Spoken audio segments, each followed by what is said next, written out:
This is Phil Bell with you back here on Come On Ride the Train Cast. We're coming to you on Monday, the 21st of August, and this is after two long weekends at Greenberg's train shows, both in Edison and also in Chantilly. And let me tell you, it had a great time at both. It was a lot of fun to meet so many fellow rail enthusiasts and talking trains, seeing all the interesting models that are out there, and just so you know, it's been quite a bit of time since I've been a full throttle model railroader. Did it a lot in the 80s and the 90s when everything was quite a bit different, before DCC was the big thing on the block, and even back in the days when you had to be electrician and carpenter in addition to a model railroader in order to really enjoy model trains as it was. Now, I'll be candid with you. It was a little difficult because the sales that we had expected might come didn't quite come, and that's largely because we were talking to a lot of folks, many of you who are out there, who are a little bit more focused on the model side and the building that than some of the items that we have, which is a little bit more on the collecting side. So we have a lot of currently timetables, photos, maps, everything that's related, I should say, the software of railroading. But we hear you. So what we'll start doing now at a lot of our shows is bringing HO scale models.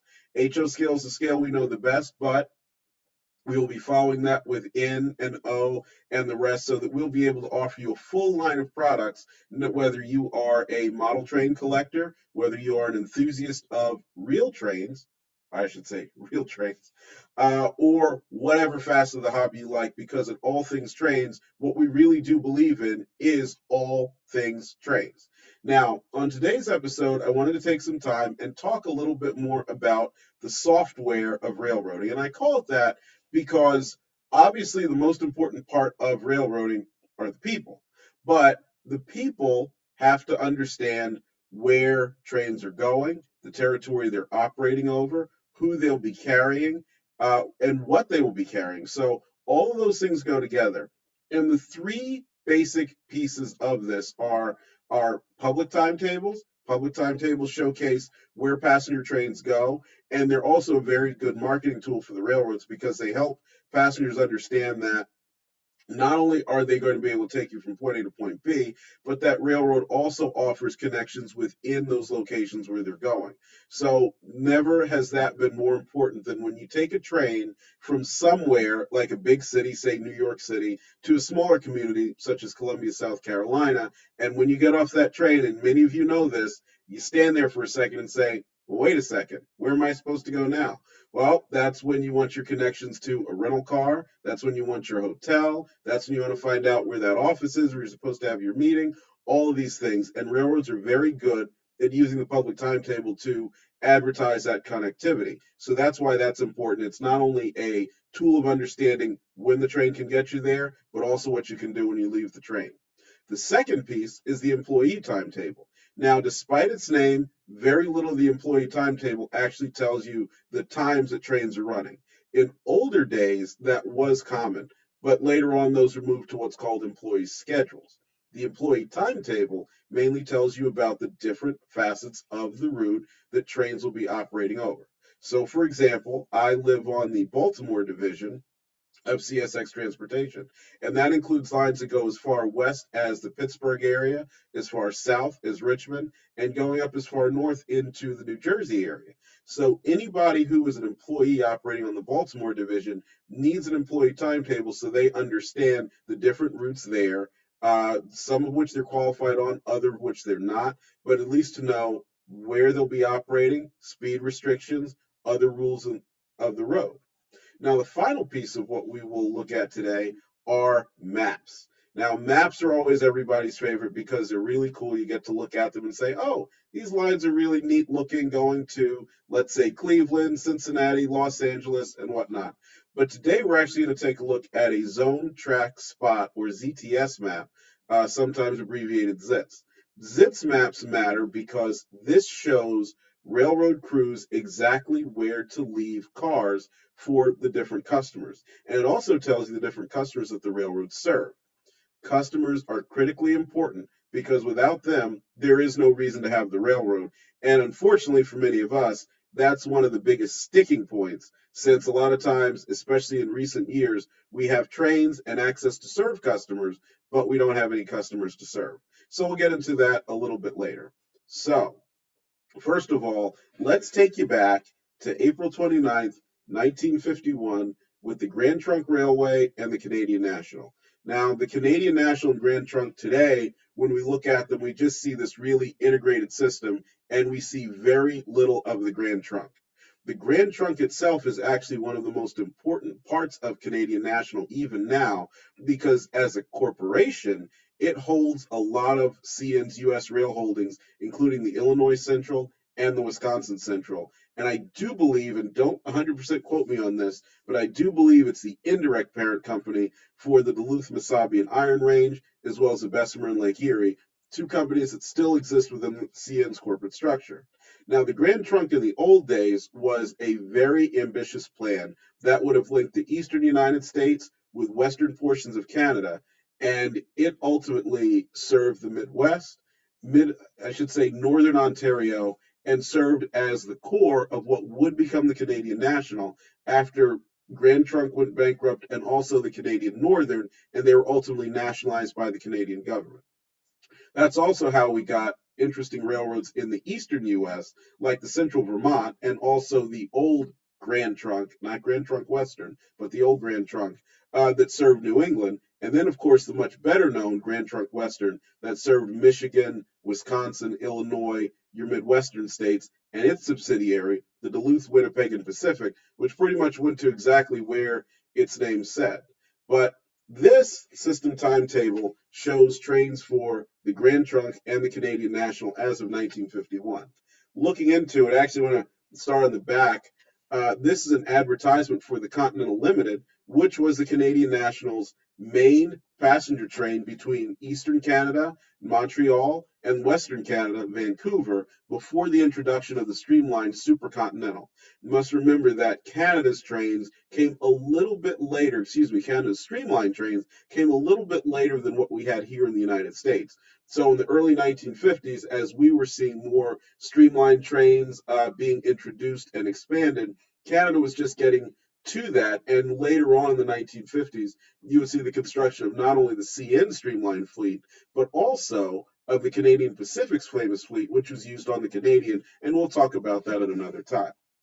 But looking through the timetable, you see here some very, very interesting services. So the Grand Trunk, for example, you can see Detroit, Chicago, Grand Haven. So these are the important Michigan destinations that the Grand Trunk serves even still today. Whereas later on, when you go through, you can see joint services with the Ontario Northland and the Algoma Central. Also, as part of this, you'll see advertisements for the Canadian National's hotels and rental car program, which allowed passengers to rent a car and make side trips from the train.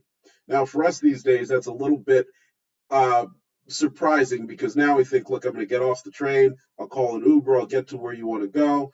But in those days, before we had cell phones, before we had smartphones, you had to figure out a way to get around. And Canadian National was one of the early carriers that decided it was really going to make a big effort in order to connect trains with other forms of transportation. And that's largely because the Canadian railroads did that for many years in ways that U.S. railroads really did not have a need to do because of the way our transportation system is just a little bit different down here south of the Canadian border.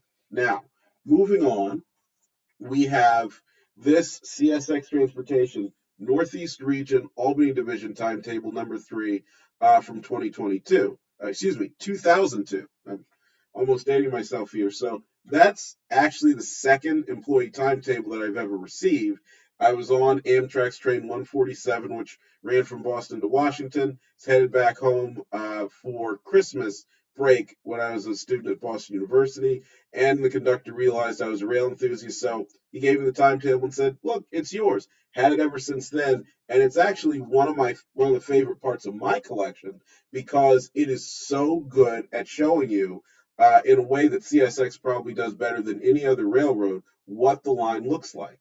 So opening this up, we go to the Boston subdivision, And I started in the Boston subdivision because that's where I lived for so long.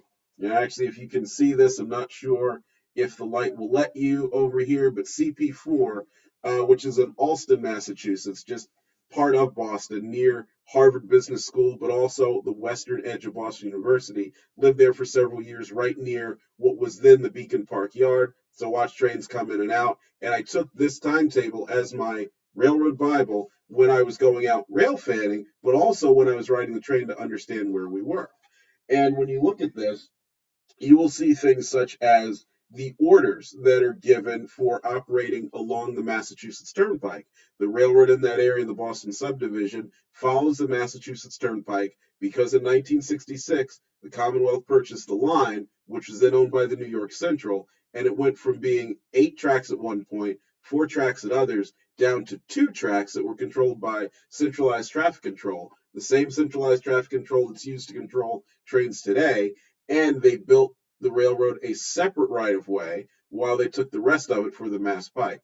But as trains operate along that section, as you can probably think, if you have your bright headlights on, that'll blind a lot of the drivers. So one of the orders contained in here is telling you have to operate with the lights dim. So that's just one of the examples of what you get by seeing the employee timetable. Now, you're probably wondering, well, Phil, why did you do a whole episode on talking about these timetables, and why does that matter to me, especially if I'm a model railroader? Well, it's simple. We go to great lengths as model railroaders to make our trains look as realistic as possible. We're buying the best engines from companies like Atlas, Athard, and Rapido. We're buying the best freight cars, and we are really, really looking closely at these cars and locomotives, largely because they're really expensive nowadays, to make sure the details are just right out of the box. And I know a lot of you have gotten on the internet and complained because a handrail was out of place here, something was painted the wrong color there. It shows your devotion to making things as realistic as possible. So I applaud that. But the next part of it is making sure we operate these things as realistically as possible. In fact, to me, we should be able to operate model railroads so well that they could be the example for the full size railroads as opposed to the other way around. And the way you do that is by understanding these two documents, your public timetable, when trains operated, and basically giving you an understanding of why they're operating, who they are serving, and then your employee timetable, which shows you exactly how the trains will operate because it shows you the territory and also the rules that railroaders have to follow, or I should say, special rules that railroaders have to follow on each line that they travel over. Now, the last thing that we're going to talk about are maps. You're pretty well familiar with route maps, so I don't think we need to go into that today. But these are zone, track, spot, ZTS, or ZITS maps. These are really interesting because, like I said earlier, it shows you where every customer is and it tells you what customers they are. Now, this is primarily done by Conrail, who is the biggest railroad to use its maps. And Conrail was really important for them to do this because if you think back to the 1970s when a lot of this began, Conrail had a very, very extensive system that was cobbled together from many different railroads that had different procedures and a lot of customers. And to understand where these customers were and who they were was important even in a day, or I should say, especially in a day when it wasn't just as easy to go over to your computer, punch up a list, and go. Now, the next thing that you have to understand, though, is once you're going down an industrial track, a side track, or otherwise, you need to know where the customer is and you need to know who it is because the railroaders will often have information related to that specific customer. So, for example, it could be the procedure for getting into the gate at a customer facility. You don't just show up with your locomotive and expect them to open it up because, frankly, they may not even know that you're there. There may be a certain procedure that you have to leave the cars a certain way. The plant may have a switcher that they use, their own switcher, to take the rail cars from you and bring other cars to you. So that's why the ZITS maps are important. So opening this up, and just as an aside here, this is from the Houston Belt Terminal and Railway. That's a railroad we don't really hear a lot about, but it was a subsidiary of the Santa Fe, Burlington Northern, Rock Island, and the Missouri Pacific. So all of these railroads came together on this terminal railroad, which is something that we'll talk about again in a future episode. But Opening it up here, you can see, and we'll just go to any specific page. We have Consolidated Fibers, Federal Warehouse number 7, Adler Paper Stock, Sam Office Furniture, Thermal Supply. And as you look closely, you can see the numbers of the tracks, you can see a map where it's located, and you can see the names of the shippers listed here. So this, together with an employee timetable, gives those employees everything they need to know about operating in that territory. Now, one other thing to add, this also shows when a track or a specific location on that track is vacant. Now, that's an important sales tool for everyone in the sales department of the railroad because as long as the track is there, it needs to be utilized by a customer. And if there's a vacancy, that means there's an opportunity to go out and put a customer in a location where a track already exists and even where potentially a loading location already exists. This is one of the most important things to railroading. I know I use the word important a lot, but this is one you've got to take notice of because it's very difficult to bring a new customer onto a railroad because unlike with a truck, you can't just simply roll up to it and say, hey, go ahead and load your boxcar. You need a switch, you need a siding, you need a location where they can access the car, where they can get their goods in and out. So, something that already exists gives an opportunity to more cheaply bring a customer on board, and that means the railroad can do that much better. So, I hope you've enjoyed this explanation of employee timetables, public timetables, and zone track spots map. We'll be back with some more information in the next Come On Ride the Traincast tomorrow. If there's anything that you want us to cover, please let us know. Shoot me an email at info@allaboard.media. Thanks again for being with us, and I hope you have a great day.